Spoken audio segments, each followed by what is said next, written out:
늦가을의 차가운 밤 공기가 서울 번화가의 뒷골목을 감쌌다. 화려한 넌 쌓인 불빛 아래 고급 레스토랑들이 즐비한 이곳은 늘 사람들로 북적였다. 하지만 한준수의 마음속에는 늘 싸늘한 공허함이 자리 잡고 있었다. 그는 낡은 작업복을 입은 채 묵묵히 레스토랑 앞에서 지나가는 사람들을 바라봤다. 그의 얼굴은 수척했지만 눈빛은 깊은 슬픔과 함께 알 수 없는 강렬한 빛을 띠고 있었다. 그는 한때 촉망받던 대기업의 건축가였다. 그의 삶은 5년 전 그날 이후로 멈춰버렸다. 매일 밤 악몽에 시달렸고 낮에는 무표정한 얼굴로 공사장을 전전했다. 그의 마음은 황량했고 사랑하는 아내 김지혜가 의문의 교통사고로 세상을 떠난 슬픔은 여전히 그를 짓눌렀다. 5년 전 그날 지혜는 집으로 돌아오던 길에 교통사고를 당했다. 경찰은 단순 사고로 사건을 종결했지만 준수는 믿을 수 없었다. 지혜는 베테랑 운전자였다. 그녀의 죽음 뒤에 숨겨진 진실을 파헤치기 위해 필사적으로 노력했지만 아무것도 알아낼 수 없었다. 결국 그는 모든 것을 포기하고 자신의 죄책감 속에 갇혔다. 그의 삶은 이제 무미건조했다. 매일 밤 악몽에 시달렸고 낮에는 무표정한 얼굴로 삽을 잡았다. 낡은 원룸은 먼지로 가득했고 그의 마음처럼 황량했다. 그는 지혜의 사진을 물끄러미 바라봤다. 사진 속 지혜는 해맑게 웃고 있었다. 하지만 그의 기억 속 지혜는 싸늘한 주검이 되어 그의 품에 안겼던 슬프고 비장한 모습이었다. 그는 지혜의 죽음 뒤에 숨겨진 진실을 이해할 수 없었다.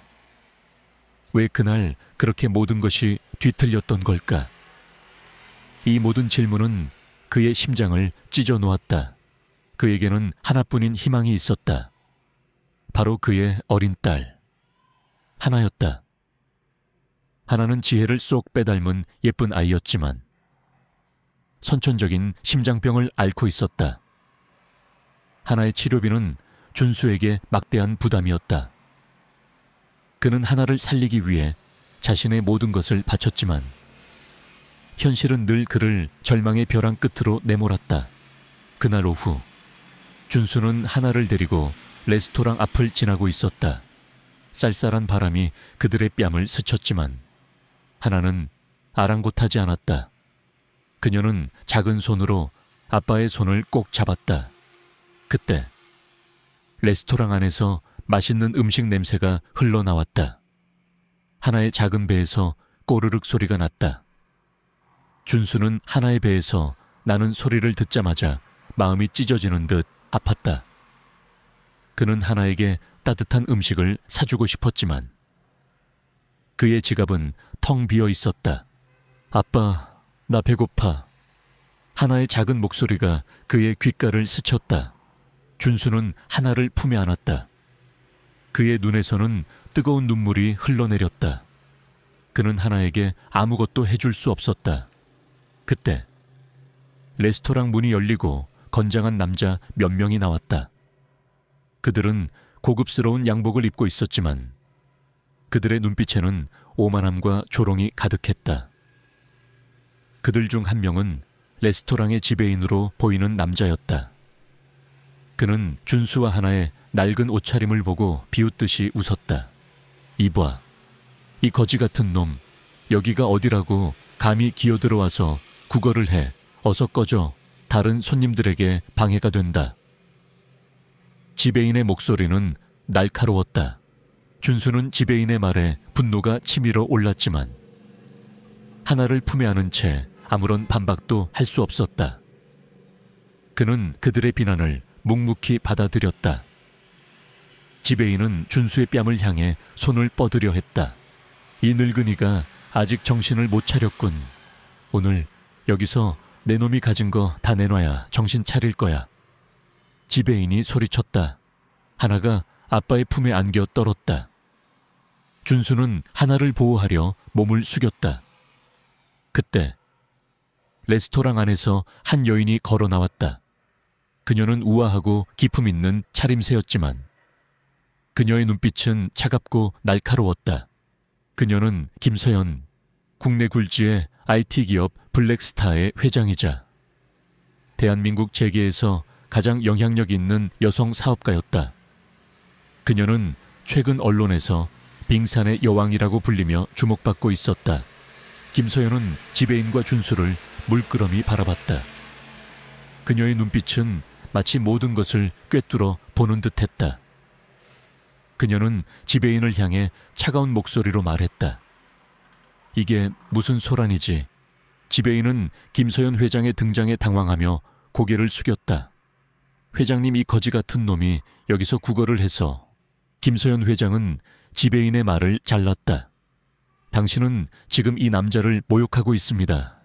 당장 그만두세요. 그리고 이 남자를 모욕한 대가를 치르게 될 겁니다.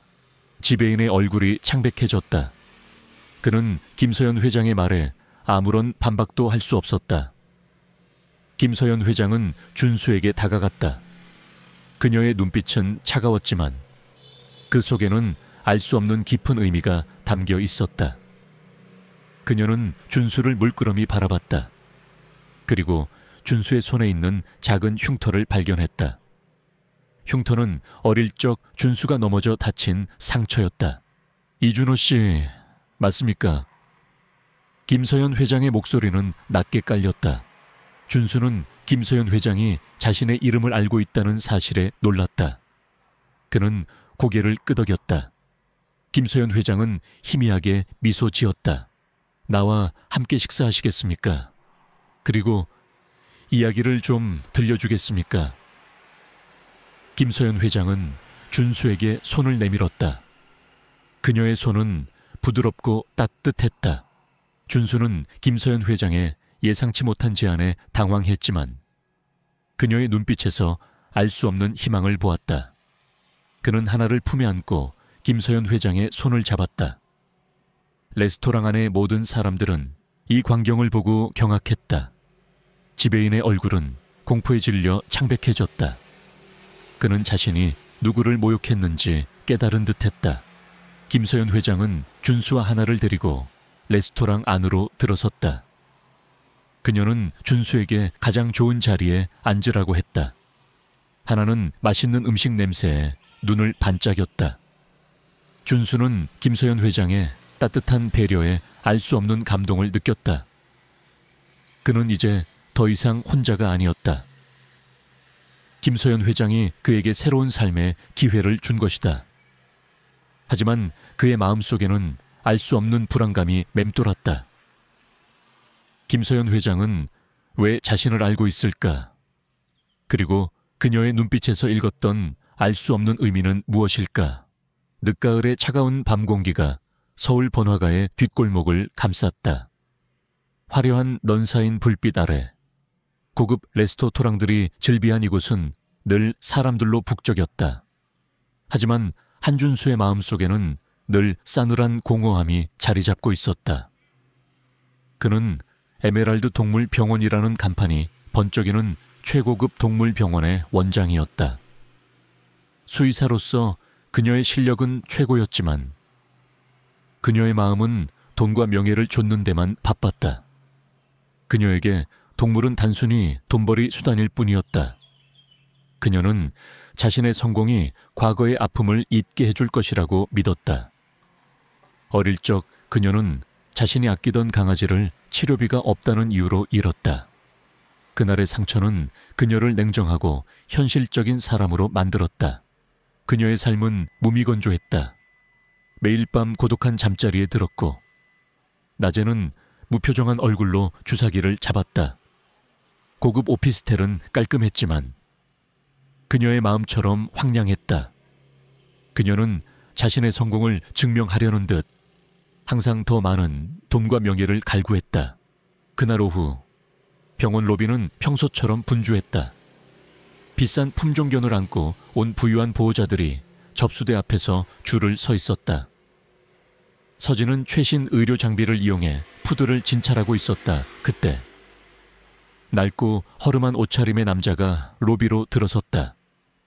그의 얼굴은 피곤함이 역력했고 낡은 가방을 든 그의 손에는 피를 흘리는 거대한 점원 셰퍼드가 안겨 있었다.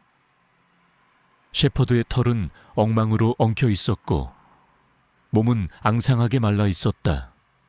녀석은 고통에 신음하고 있었다. 그의 이름은 김민준.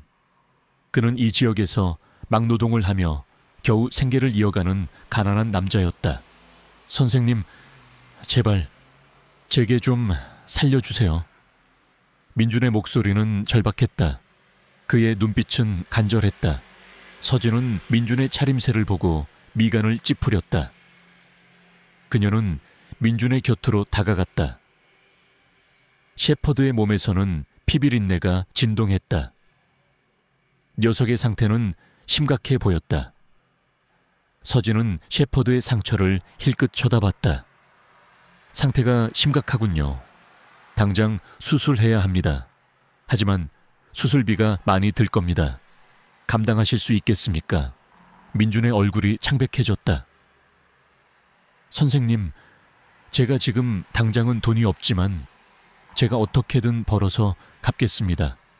제발 제게 좀 살려주세요. 에이스는 제 전부입니다. 서진은 냉정하게 말했다. 저희 병원은 돈이 없으면 진료를 할 수 없습니다. 죄송하지만 다른 병원을 알아보시는 게 좋겠습니다. 민준은 주저앉아 통곡했다. 그의 눈에서는 뜨거운 눈물이 흘러내렸다. 선생님, 제발 부탁드립니다. 에이스는 저를 살려준 은인입니다. 서진은 민준의 절규에도 불구하고 아무런 미동도 하지 않았다. 그녀의 마음은 차갑게 굳어 있었다. 그녀는 돈이 없는 자는 아무것도 할 수 없다는 것을 너무나 잘 알고 있었다.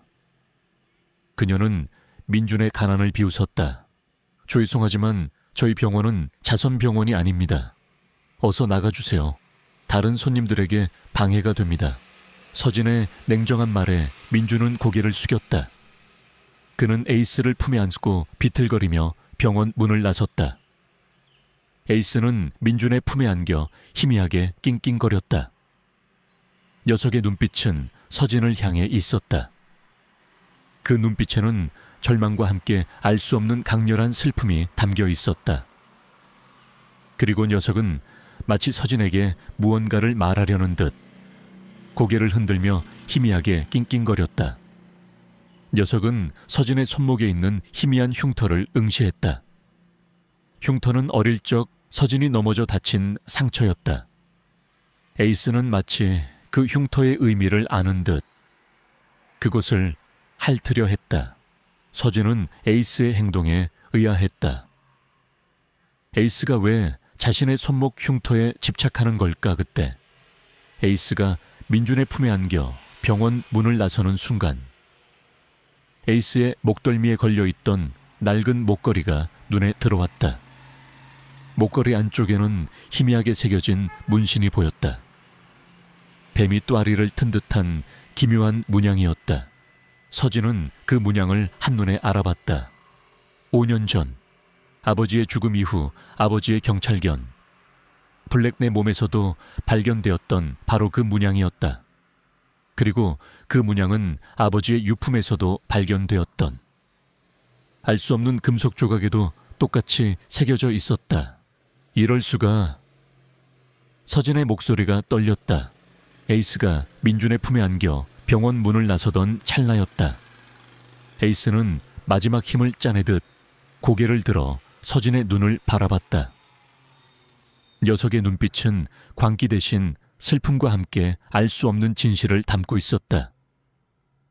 녀석은 마치 서진에게 무언가를 말하려는 듯 고개를 흔들며 낑낑거렸다. 그리고 녀석의 눈에서는 뜨거운 눈물이 흘러내렸다. 서진은 에이스의 눈물을 보자마자 심장이 쿵 하고 떨어졌다. 그 눈물은 단순한 개의 눈물이 아니었다. 그것은 5년 전 자신의 아버지를 잃었던 그날의 아픔, 그리고 진실을 알리려는 간절한 외침이었다. 에이스의 눈물은 서진의 차가웠던 마음을 뒤흔들었다. 그녀는 자신이 무엇을 놓치고 있었는지 직감했다. 에이스는 단순한 떠돌이 개가 아니었다. 녀석은 자신의 아버지의 마지막 흔적이자 5년 전 그날의 진실을 품고 있는 존재였다. 서진은 민준의 뒷모습을 향해 소리치려 했지만 이미 민준과 에이스는 골목길 저편으로 사라진 후였다. 서진은 자신이 저지른 행동에 대해 극심한 후회와 죄책감에 휩싸였다. 그녀는 에이스의 눈물에서 보았던 진실을 파헤치기로 결심했다. 그것이 그녀가 잃었던 인간성을 되찾고 과거의 아픔을 치유할 수 있는 유일한 길이었다. 그녀의 눈빛은 결의에 차 있었다. 에메랄드 동물병원의 차가운 진료실에서 한서진은 에이스의 눈물을 떠올리며 지난밤의 후회와 자책감에 시달렸다. 에이스의 눈물은 단순한 개의 눈물이 아니었다. 그것은 5년 전 아버지를 잃었던 그날의 아픔, 그리고 진실을 알리려는 간절한 외침이었다. 에이스의 목덜미에 새겨진 뱀 문신과 낡은 목걸이에 숨겨진 금속 조각. 그녀는 이 모든 것이 아버지의 죽음과 연결되어 있음을 직감했다. 서진은 곧장 김민준이 사라진 골목길로 향했다. 김민준은 그 지역에서 막노동을 하며 겨우 생계를 이어가는 가난한 남자였다. 녀석은 에이스를 살리기 위해 자신의 모든 것을 내놓으려 했다. 서진은 김민준을 찾아내고 에이스를 치료해야 한다고 생각했다. 서진은 김민준의 행적을 추적하기 시작했다. 그녀는 김민준이 자주 가던 막노동 현장을 찾아갔고 그의 주변 인물들을 탐문했다. 며칠간의 수소문 끝에 서진은 김민준이 낡은 여관에 머물고 있음을 알아냈다. 여관은 허름했고 퀴퀴한 냄새가 진동했다. 서진은 여관 주인에게 김민준의 방을 물었다. 여관 주인은 김민준이 돈이 없어 방세를 밀렸고 에이스와 함께 사라졌다고 말했다. 서진은 절망했다. 김민준이 에이스를 데리고 어디로 간 것일까? 에이스의 상처는 심각했다. 제대로 치료받지 못하면 죽을 수도 있었다. 그때 여관 주인은 서진에게 낡은 종이 조각을 건넸다. 민준이가 떠나기 전에 이걸 남겨두고 갔어요. 혹시 도움이 될까 해서. 종이 조각에는 희미하게 그림이 그려져 있었다. 낡은 공장 건물의 그림이었다. 그리고 그 옆에는 작은 글씨로 이렇게 적혀 있었다. 에이스의 흔적. 서진의 심장이 쿵 하고 떨어졌다. 공장 건물. 그녀의 아버지가 5년 전 마지막으로 작업했던 곳이었다. 아버지는 그 공장 지하에 있는 비밀 연구실에서 블랙 프로젝트 득라는 비밀 연구를 진행하고 있었다.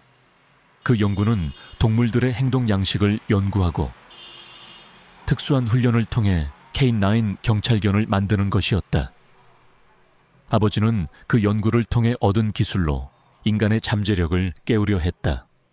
하지만 5년 전 그 연구실에서 의문의 화재가 발생했고 아버지는 그 불길 속에서 사라졌다. 경찰은 단순 사고로 사건을 종결했지만 서진은 믿을 수 없었다. 아버지는 이 모든 진실을 알고 있었을 터였다. 서진은 그림이 그려진 종이 조각을 꽉 움켜쥐었다. 이것은 단순한 그림이 아니었다. 그것은 아버지의 마지막 흔적이자 에이스가 지키려 했던 비밀의 장소였다. 서진은 곧장 폐공장으로 향했다.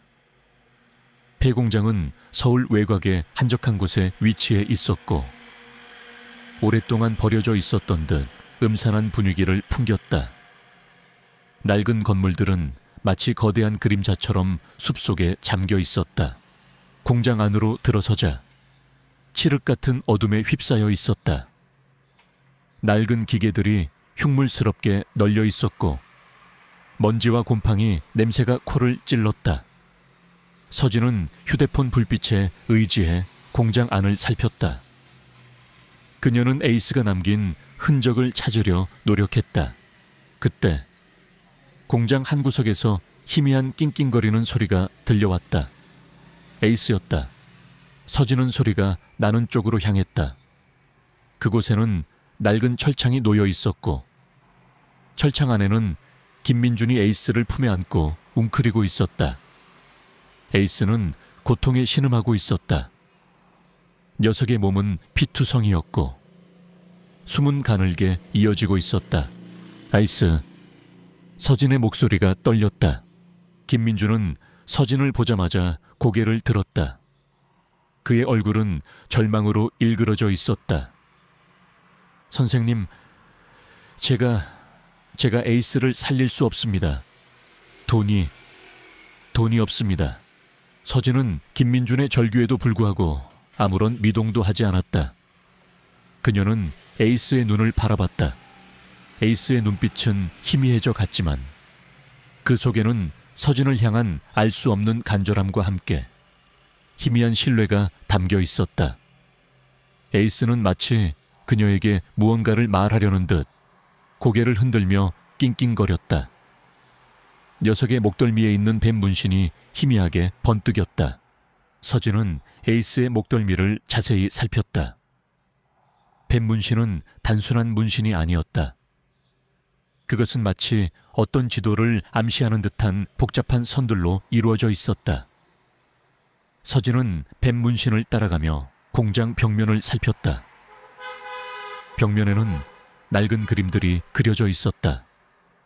그 그림들은 아버지의 연구 일지에 그려져 있던 그림들과 놀랍도록 닮아 있었다. 그때 공장 안쪽에서 인기척이 느껴졌다. 그리고 어둠 속에서 싸늘한 목소리가 들려왔다. 결국 여기까지 왔군. 이진우가 남긴 쓰레기가. 서진은 화들짝 돌아섰다. 공장 안쪽에는 검은 옷을 입은 남자들이 서 있었다. 그들의 팔에는 뱀 문신이 선명하게 새겨져 있었다.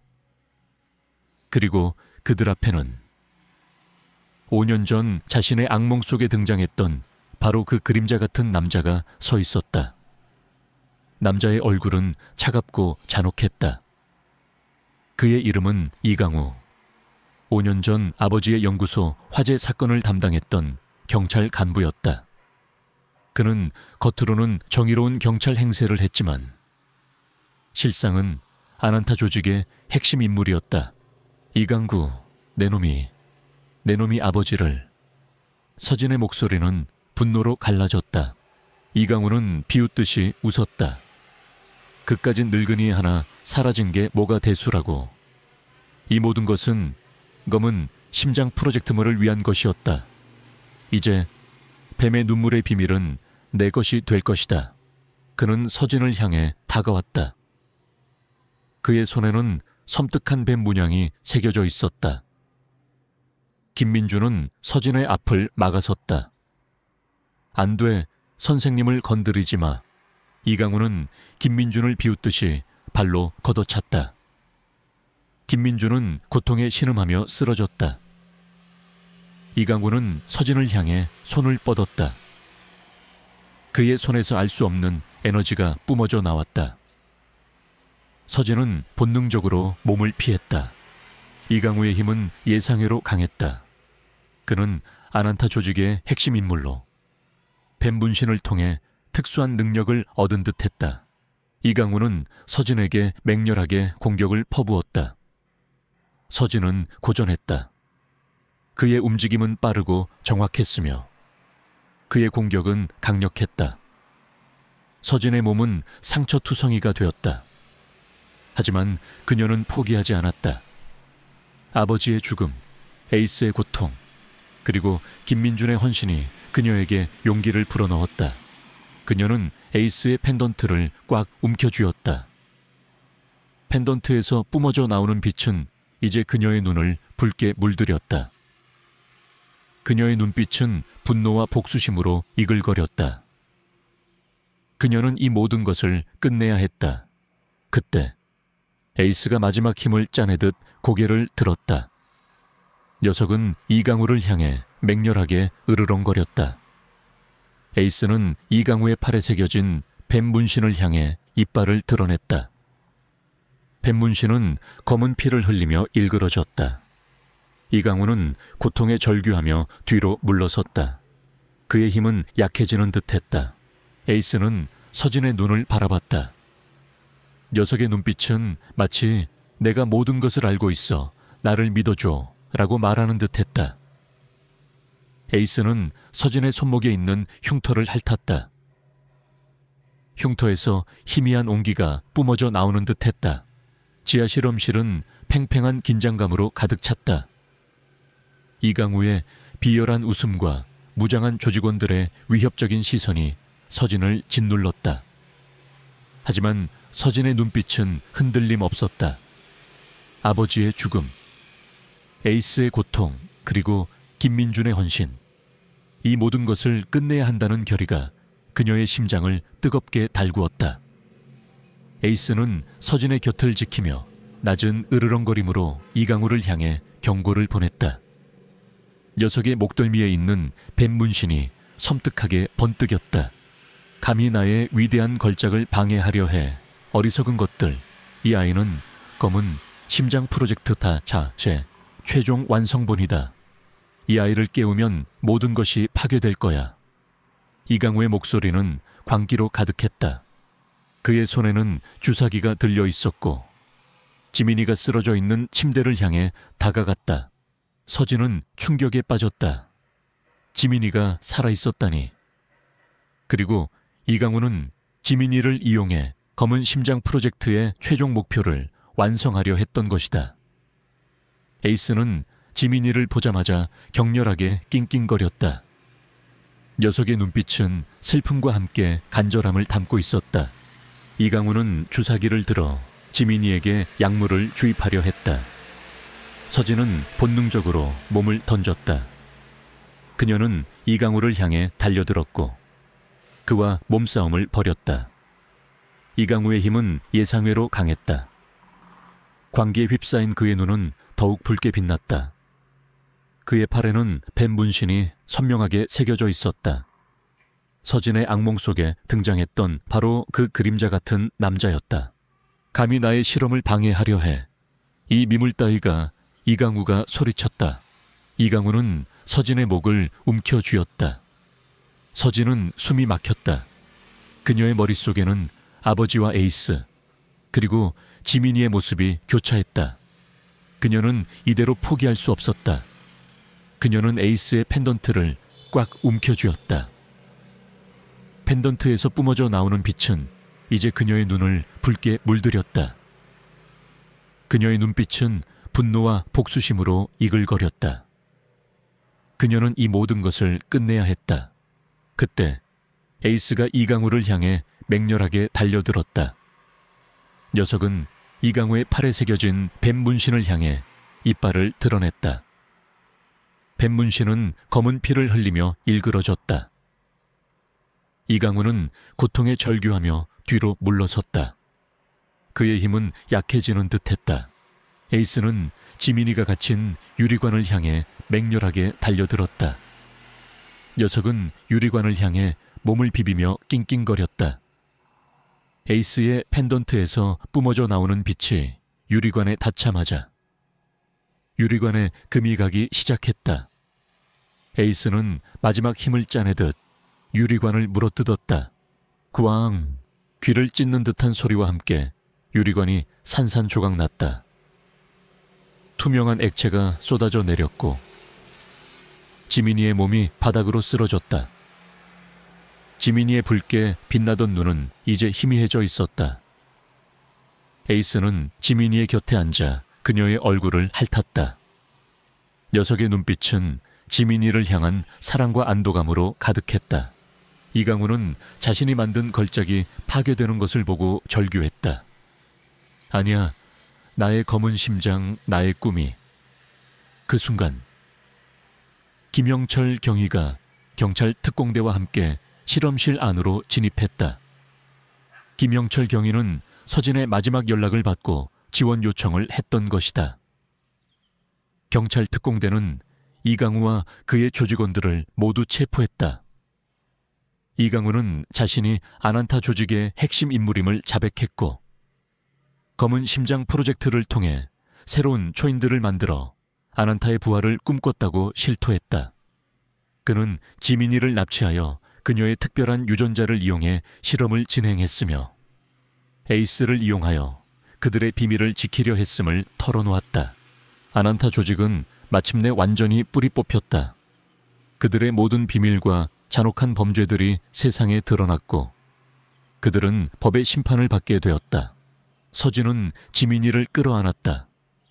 지민이는 약물 부작용으로 인해 쇠약했지만 서진의 따뜻한 온기에 안정을 찾는 듯했다. 지민이는 병원으로 이송되었고 뱀의 눈물을 이용한 치료를 통해 건강을 되찾았다. 지민이의 부모는 서진에게 감사 인사를 전하며 눈물을 흘렸다. 서진은 이제 더 이상 과거의 그림자에 갇혀있지 않았다. 그녀는 에이스의 희생과 아버지의 헌신을 기억하며 새로운 삶을 살아가기로 결심했다. 그녀의 곁에는 에이스와 구출된 아이들, 그리고 그녀의 심장 속에는 아버지의 영혼이 살아 숨 쉬고 있었다. 그녀는 이제 단순한 수의사가 아니었다. 에이스가 선택한 정의를 수호하는 이 세상의 진정한 영웅으로 그녀의 새로운 삶은 이제 막 시작되었다. 그녀는 어둠을 밝히는 한 줄기 빛이 되어 에이스의 희생이 결코 헛되지 않았음을 증명할 것이었다. 연구소 지하 실험실은 팽팽한 긴장감으로 가득 찼다. 이강우의 비열한 웃음과 무장한 조직원들의 위협적인 시선이 서진을 짓눌렀다. 하지만 서진의 눈빛은 흔들림 없었다. 아버지의 죽음, 에이스의 고통, 그리고 김민준의 헌신, 이 모든 것을 끝내야 한다는 결의가 그녀의 심장을 뜨겁게 달구었다. 에이스는 서진의 곁을 지키며 낮은 으르렁거림으로 이강우를 향해 경고를 보냈다. 녀석의 목덜미에 있는 뱀 문신이 섬뜩하게 번뜩였다. 내 놈의 추악한 야망은 여기서 끝이다. 서진은 에이스의 펜던트를 꽉 움켜쥐고 이강우를 향해 달려들었다. 펜던트에서 뿜어져 나오는 빛은 이제 그녀의 눈을 붉게 물들였다. 이강우는 서진의 예상치 못한 공격에 당황하며 총을 빼들어 겨눴다. 총성이 울려 퍼졌다. 서진은 에이스의 펜던트에서 뿜어져 나오는 힘을 이용해 총알을 피했다. 그녀의 움직임은 예측 불가능했고 그녀의 주먹은 강력했다. 이강우는 서진의 예상치 못한 힘에 당황하며 뒤로 물러섰다. 조직원들이 일제히 서진을 향해 달려들었지만 서진은 에이스의 힘을 이용해 그들을 압도했다. 그녀의 몸은 마치 그림자처럼 유연하게 움직였고 그녀의 주먹은 번개처럼 빠르고 정확했다. 조직원들은 속수무책으로 당할 수밖에 없었다. 이강우는 상황이 불리해지자 비열하게 웃으며 실험실 중앙에 있는 거대한 유리관을 향해 손을 뻗었다. 유리관 안에는 알 수 없는 액체가 가득 차 있었고 그 속에는 작고 어린아이가 잠들어 있었다. 박지민, 서진의 어린 시절 악몽 속에 등장했던 5년 전 실종된 바로 그 아이였다. 그녀는 박수현 형사의 딸이었다. 감히 나의 위대한 걸작을 방해하려 해 어리석은 것들. 이 아이는 험검은 심장 프로젝트 달아의 최종 완성본이다. 이 아이를 깨우면 모든 것이 파괴될 거야. 이강우의 목소리는 광기로 가득했다. 서진은 충격에 빠졌다. 지민이가 살아있었다니. 그리고 이강우는 지민이를 이용해 검은 심장 프로젝트의 최종 목표를 완성하려 했던 것이다. 에이스는 지민이를 보자마자 격렬하게 낑낑거렸다. 녀석의 눈빛은 슬픔과 함께 간절함을 담고 있었다. 이강우는 유리관을 향해 알 수 없는 주문을 외우기 시작했다. 유리관 안의 액체가 격렬하게 흔들리더니 잠들어 있던 지민이의 눈이 천천히 뜨였다. 지민이의 눈동자는 붉게 빛나고 있었다. 안 돼. 저 아이를 깨우면 안 됩니다. 서진이 절규했다. 저 아이는 아직 통제 불능 상태입니다. 깨어나면 모든 것을 파괴할 겁니다. 서진은 이강우를 향해 달려들었다. 하지만 이강우의 손에서 뿜어져 나오는 어둠의 에너지가 서진을 덮쳤다. 서진은 쓰러졌다. 그의 몸은 움직일 수 없었다. 이강우는 서진을 내려다보며 비열하게 웃었다. 이제 모든 것이 끝났다. 내 놈의 아버지처럼 여기서 죽어라. 이강우는 서진의 목을 움켜쥐었다. 서진은 숨이 막혔다. 그녀의 머릿속에는 아버지와 에이스, 그리고 지민이의 모습이 교차했다. 그녀는 이대로 포기할 수 없었다. 그녀는 에이스의 펜던트를 꽉 움켜쥐었다. 펜던트에서 뿜어져 나오는 빛은 이제 그녀의 눈을 붉게 물들였다. 그녀의 눈빛은 분노와 복수심으로 이글거렸다. 그녀는 이 모든 것을 끝내야 했다. 그때 에이스가 이강우를 향해 맹렬하게 달려들었다.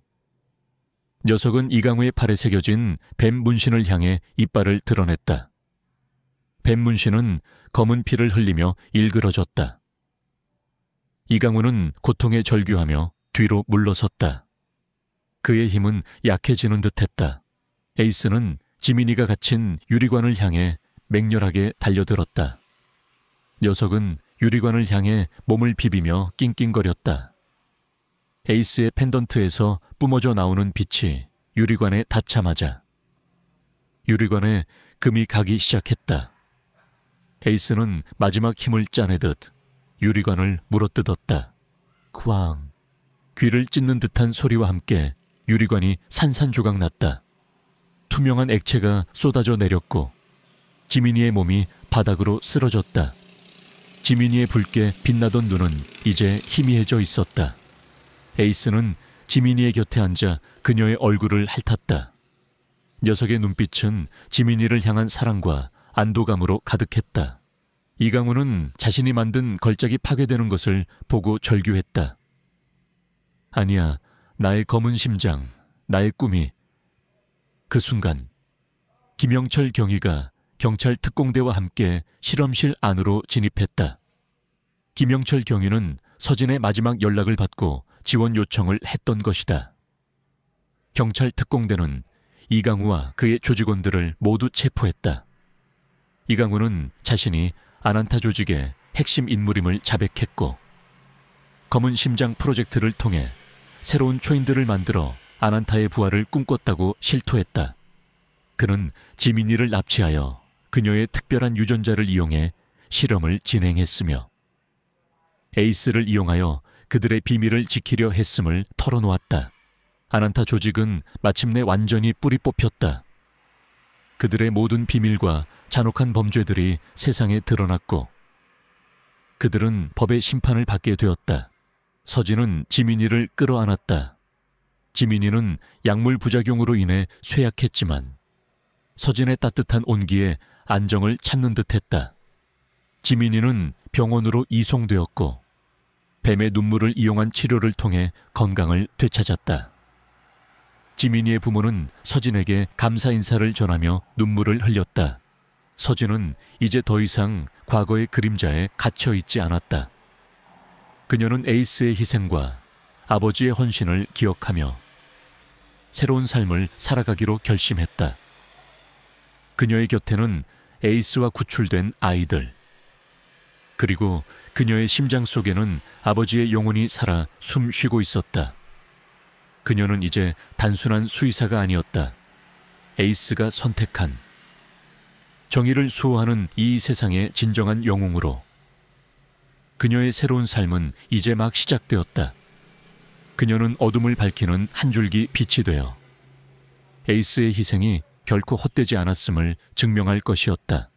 서진은 아난타 조직의 잔당들을 소탕한 후 비로소 진정한 평화를 찾은 듯했다. 에이스의 펜던트는 여전히 그녀의 목에 걸려 따뜻한 온기를 전해주었고 그녀의 심장 속에는 아버지의 영혼이 살아 숨쉬고 있었다. 김영철 경위는 서진의 곁에서 그를 지지했고, 구출된 아이들과 그들의 부모는 서진의 활약에 깊이 감사했다. 하지만 서진은 알고 있었다. 어둠은 완전히 사라지지 않는다는 것을. 이강우와 그의 배후 세력인 아난타 조직의 핵심 잔당들은 모두 체포되어 법의 심판을 받았다. 그들의 잔혹한 검은 심장 프로젝트 차안돔 아흐타와 뱀의 눈물을 이용한 세계 지배 야욕은 만천에 드러났고, 세상은 그들의 악행에 경악했다. 정의는 실현되었지만 그 과정에서 수많은 희생이 뒤따랐다. 서진은 그들의 희생을 잊지 않고 자신이 가진 힘을 올바른 곳에 사용하기로 다짐했다. 서진은 과거의 직업으로 돌아가지 않았다. 그녀는 더 이상 과거의 그늘에 갇히고 싶지 않았다.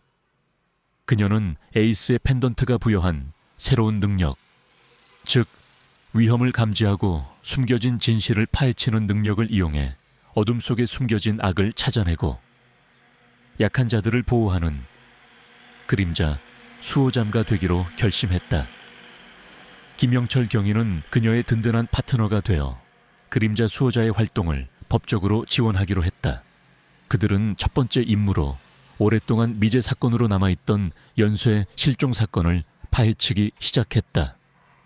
실종자들은 모두 특정 유전자를 가진 아이들이었고, 그들은 모두 아난타 조직과 관련된 고아원에서 생활했던 아이들이었다. 서진은 직감했다. 아난타 조직의 잔당들이 여전히 검은 심장 프로젝트라의 후속 작업을 진행하고 있을 것이라고. 서진과 김영철 경위는 실종된 아이들의 부모들을 만났다. 부모들은 절망과 슬픔에 잠겨 있었다. 서진은 그들의 고통을 누구보다 잘 이해했다. 그녀는 에이스의 펜던트에서 뿜어져 나오는 온기를 느끼며 아이들을 반드시 찾아주겠다고 약속했다. 수사 과정은 험난했다. 아난타 조직의 잔당들은 교활했고 그들의 흔적은 희미했다. 하지만 서진의 감각은 더욱 날카로워져 있었다. 그녀는 에이스의 펜던트가 떨리는 방향으로 움직이며 어둠 속에 숨겨진 진실을 찾아 나갔다. 펜던트는 위험이 다가올 때마다 경고를 보냈고 그들을 안전하게 이끌었다. 며칠간의 추적 끝에 그들은 서울 외곽에 버려진 연구시설을 찾아냈다. 연구시설은 겉보기에는 낡고 허름했지만 그 안에는 첨단 장비들이 숨겨져 있었다. 서진은 펜던트의 떨림을 느꼈다. 이곳이 바로 아난타 조직의 잔당들이 검은 심장 프로젝트물을 재개하고 있는 곳이었다. 서진과 김영철 경위는 연구시설 안으로 잠입했다. 연구시설 내부는 미로처럼 복잡했고 낡은 실험 기구들이 음산한 분위기를 풍겼다. 그들은 소리 없이 움직이며 주변을 살폈다. 그때 희미한 아이들의 울음소리가 들려왔다. 아이들은 연구시설 깊숙한 곳에 감금되어 있었다. 서진과 김영철 경위는 아이들의 울음소리를 따라갔다. 그들이 도착한 곳은 거대한 철창이 놓인 실험실이었다. 철창 안에는 실종된 아이들이 갇혀 있었고 그들은 모두 약물에 취한 듯 의식이 희미했다. 그리고 실험실 중앙에는 낡은 실험복을 입은 한 노인이 서 있었다. 노인의 팔에는 뱀 문신이 희미하게 새겨져 있었다. 그는 아난타 조직의 마지막 과학자, 닥터 그림자였다. 결국 여기까지 왔군. 백구의 힘을 가진 자여.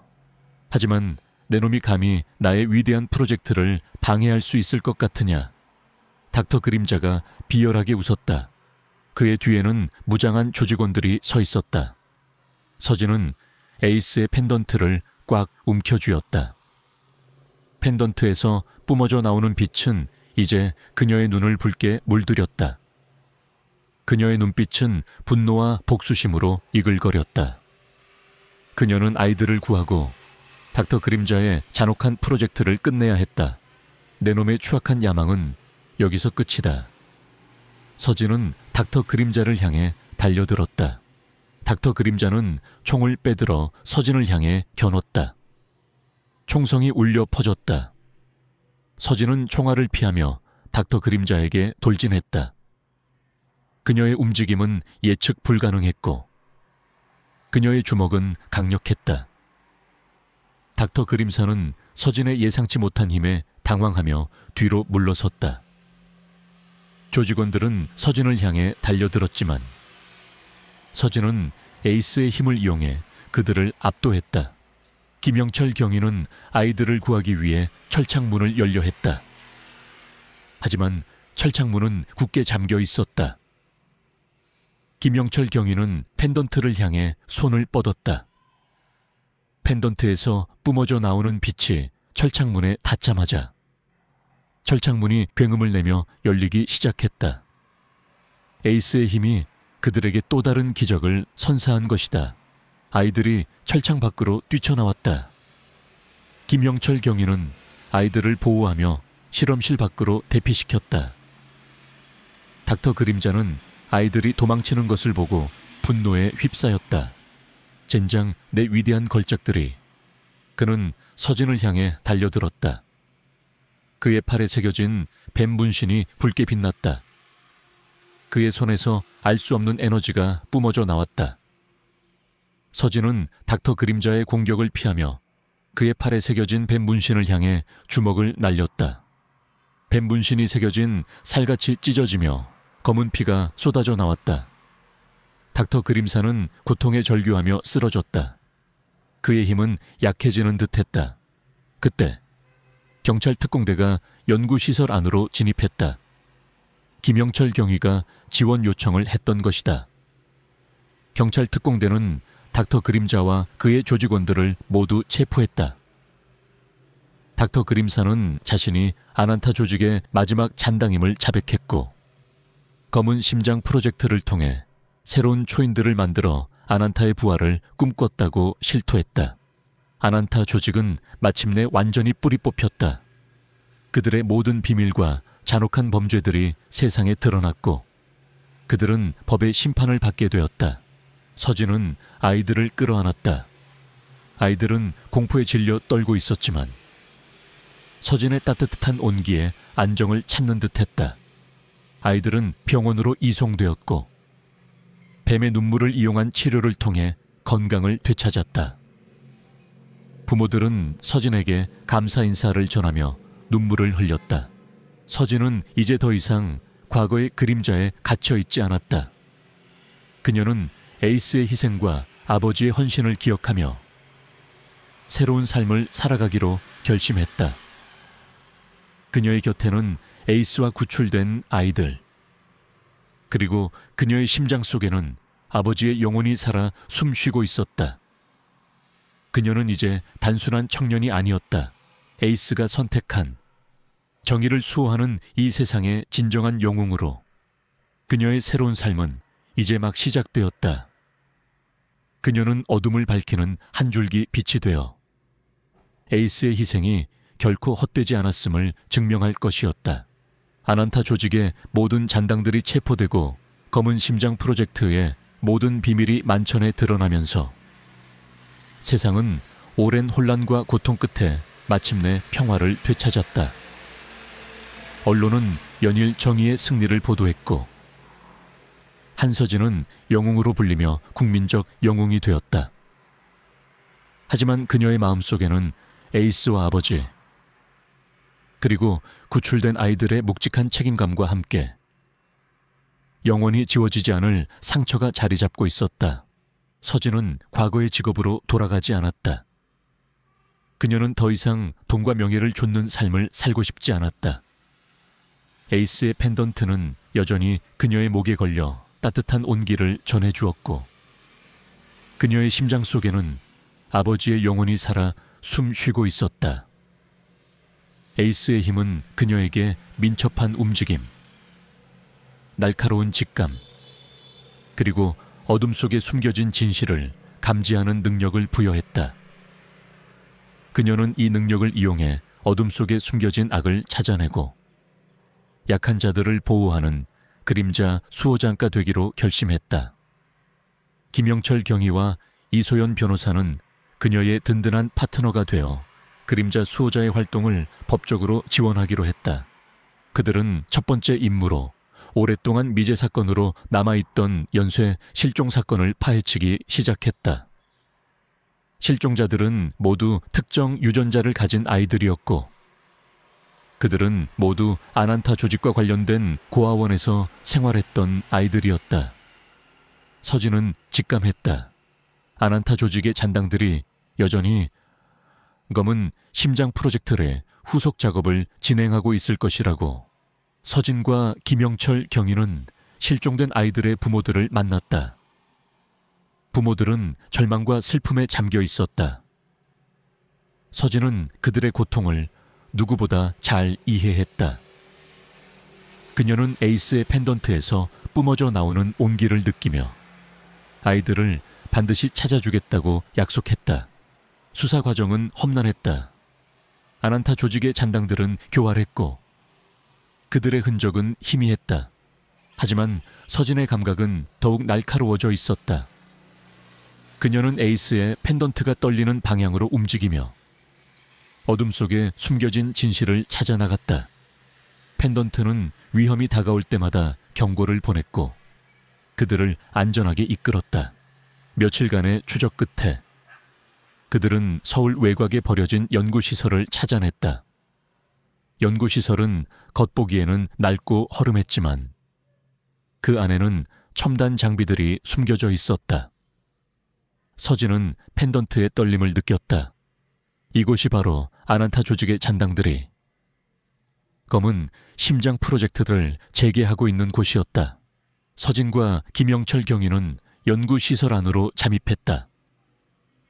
연구시설 내부는 미로처럼 복잡했고 낡은 실험 기구들이 음산한 분위기를 풍겼다. 그들은 소리 없이 움직이며 주변을 살폈다. 그때 희미한 아이들의 울음소리가 들려왔다. 아이들은 연구시설 깊숙한 곳에 감금되어 있었다. 서진과 김영철 경위는 아이들의 울음소리를 따라갔다. 그들이 도착한 곳은 거대한 철창이 놓인 실험실이었다. 철창 안에는 실종된 아이들이 갇혀 있었고 그들은 모두 약물에 취한 듯 의식이 희미했다. 그리고 실험실 중앙에는 낡은 실험복을 입은 한 노인이 서 있었다. 노인의 팔에는 뱀 문신이 희미하게 새겨져 있었다. 그는 아난타 조직의 마지막 과학자 닥터 그림잠이었다. 결국 여기까지 왔군. 백구의 힘을 가진 자여. 하지만 내 놈이 감히 나의 위대한 프로젝트를 방해할 수 있을 것 같으냐. 닥터 그림자가 비열하게 웃었다. 그의 뒤에는 무장한 조직원들이 서 있었다.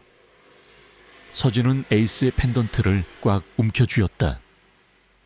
펜던트에서 뿜어져 나오는 빛은 이제 그녀의 눈을 붉게 물들였다.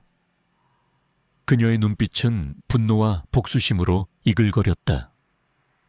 그녀는 아이들을 구하고 닥터 그림자의 잔혹한 프로젝트를 끝내야 했다. 내 놈의 추악한 야망은 여기서 끝이다. 서진은 닥터 그림자를 향해 달려들었다. 닥터 그림자는 총을 빼들어 서진을 향해 겨눴다. 총성이 울려 퍼졌다. 서진은 총알을 피하며 닥터 그림자에게 돌진했다. 그녀의 움직임은 예측 불가능했고 그녀의 주먹은 강력했다. 닥터 그림사는 서진의 예상치 못한 힘에 당황하며 뒤로 물러섰다. 조직원들은 서진을 향해 달려들었지만 서진은 에이스의 힘을 이용해 그들을 압도했다. 김영철 경위는 아이들을 구하기 위해 철창문을 열려 했다. 하지만 철창문은 굳게 잠겨 있었다. 김형철 경위는 펜던트를 향해 손을 뻗었다. 펜던트에서 뿜어져 나오는 빛이 철창문에 닿자마자 철창문이 굉음을 내며 열리기 시작했다. 에이스의 힘이 그들에게 또 다른 기적을 선사한 것이다. 아이들이 철창 밖으로 뛰쳐나왔다. 김영철 경위는 아이들을 보호하며 실험실 밖으로 대피시켰다. 닥터 그림자는 아이들이 도망치는 것을 보고 분노에 휩싸였다. 젠장 내 위대한 걸작들이. 그는 서진을 향해 달려들었다. 그의 팔에 새겨진 뱀 문신이 붉게 빛났다. 그의 손에서 알 수 없는 에너지가 뿜어져 나왔다. 서진은 닥터 그림자의 공격을 피하며 그의 팔에 새겨진 뱀 문신을 향해 주먹을 날렸다. 뱀 문신이 새겨진 살같이 찢어지며 검은 피가 쏟아져 나왔다. 닥터 그림사는 고통에 절규하며 쓰러졌다. 그의 힘은 약해지는 듯했다. 그때 경찰 특공대가 연구시설 안으로 진입했다. 김영철 경위가 지원 요청을 했던 것이다. 경찰 특공대는 닥터 그림자와 그의 조직원들을 모두 체포했다. 닥터 그림사는 자신이 아난타 조직의 마지막 잔당임을 자백했고 검은 심장 프로젝트를 통해 새로운 초인들을 만들어 아난타의 부활을 꿈꿨다고 실토했다. 아난타 조직은 마침내 완전히 뿌리 뽑혔다. 그들의 모든 비밀과 잔혹한 범죄들이 세상에 드러났고 그들은 법의 심판을 받게 되었다. 서진은 아이들을 끌어안았다. 아이들은 공포에 질려 떨고 있었지만 서진의 따뜻한 온기에 안정을 찾는 듯했다. 아이들은 병원으로 이송되었고 뱀의 눈물을 이용한 치료를 통해 건강을 되찾았다. 부모들은 서진에게 감사 인사를 전하며 눈물을 흘렸다. 서진은 이제 더 이상 과거의 그림자에 갇혀 있지 않았다. 그녀는 에이스의 희생과 아버지의 헌신을 기억하며 새로운 삶을 살아가기로 결심했다. 그녀는 에메랄드 동물병원을 떠나 에이스와 김민준 그리고 실종된 아이들을 기리는 에이스 재단 샬렌을 설립했다. 에이스 재단은 동물 학대 방지 및 유기 동물 구조 그리고 아난타 조직과 같은 그림자 세력으로부터 희생된 이들을 돕는 것을 목표로 했다. 그녀의 곁에는 구출된 아이들과 그녀의 심장 속에는 아버지와 에이스의 영혼이 살아 숨 쉬고 있었다. 그녀는 이제 단순한 수의사가 아니었다. 에이스가 선택한 정의를 수호하는 이 세상의 진정한 영웅으로 그녀의 새로운 삶은 이제 막 시작되었다. 그녀는 어둠을 밝히는 한 줄기 빛이 되어 에이스의 희생이 결코 헛되지 않았음을 증명할 것이었다.